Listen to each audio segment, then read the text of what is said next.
তোমালোকৰ এই কুৱেশ্যন কেইটাৰ পৰা 1 নম্বৰ গ্যাৰান্টি আহিব এবাৰৰ পৰীক্ষাত প্ৰশ্নটো চোৱা what does Diksha stand for option আছিলে চোৱা digital infrastructure for knowledge sharing digital institute for knowledge sharing digital infrastructure for kids sharing and option D দিয়া আছিলে নান অফ দ্য এব কথাটো পৰ এটা নহয় গতিকে শুদ্ধ উত্তৰটি হ'ব অপশ্যন নম্বৰ 8 থকাটো দিক্ষা ষ্টেণ্ড ফৰ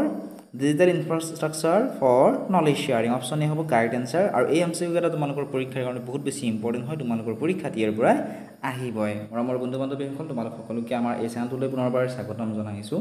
আজিৰ এই ভিডিঅ'টো ডিএলএডৰ প্ৰি এণ্ট্ৰি টেষ্ট এক্সাম দিব বিচৰা ছাত্ৰ ছাত্ৰীসকল বা বন্ধু বান্ধৱীসকলৰ বাবে বহুত বেছি ইম্পৰ্টেণ্ট হয় আজিৰ এই ভিডিঅ'টোত সিলেবাছ অনুসৰি ছ'চিয়েল সায়েন্সৰ এগ্ৰিকালচাৰ এণ্ড ইণ্ডাষ্ট্ৰিয়েল ডেভেলপমেণ্ট ইয়াৰ বিষয়ে কিছু কথা আমি আলোচনা কৰিম কি আহিব পাৰে কেনেকুৱা ধৰণৰ এমচিকিউ আহিব পাৰে গতিকে ভিডিঅ'টি শেষলৈকে চাই থাকা ইয়াৰ পৰা ডিএলএডৰ প্ৰিভিয়াছ ইয়াৰটো বহুত কেইটা কুৱেশ্যন আহিছিলে যেনে ধৰা কৰ্মক্ষেত্ৰ অনুসৰি মানুহৰ বৃত্তিসমূহক মূলতঃ কিমানটা অৰ্থনৈতিক খণ্ডৰ লগত জড়িত কিমানটা অৰ্থনৈতিক খণ্ডৰ লগত জড়িত তিনিটা হেকেটা হৈছে কৃষি উদ্যোগ আৰু সেৱা এতিয়া কেতিয়াবা কুৱেশ্যনটো বনাই দিয়ে যেনেকুৱা ধৰা মীন পালন কোনটো খণ্ডৰ লগত জড়িত কৃষি খণ্ডৰ লগত জড়িত ঠিক আছে যেনে কুটিৰ শিল্প কোনটো খণ্ডৰ লগত জড়িত উদ্যোগ শিল্পৰ লগত জড়িত ঠিক আছে এনেকুৱা ধৰণৰ যেনে শিক্ষা বৃত্তিটো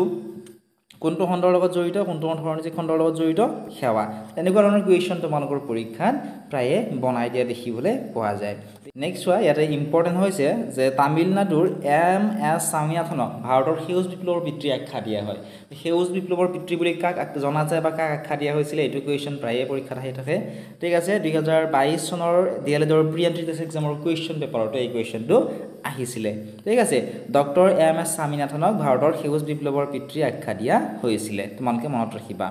নেক্সট এইটো কুৱেশ্যন আহিছিলে 2023 চনত যে দীক্ষাৰ যেটো ফুল ফৰ্মটো কি হয় এই কুৱেশ্যনটো প্ৰায়ে আহি থাকে তোমালোকৰ বাবে এই কুৱেশ্যনটো ইম্পৰ্টেণ্ট হয় ঠিক আছে তোমালোকে মনত ৰাখিবা দীক্ষাৰ যেটো ফুল ফৰ্ম সেয়া হৈছে ডিৰে হৈছে ইয়াতে থকা ডিৰে হৈছে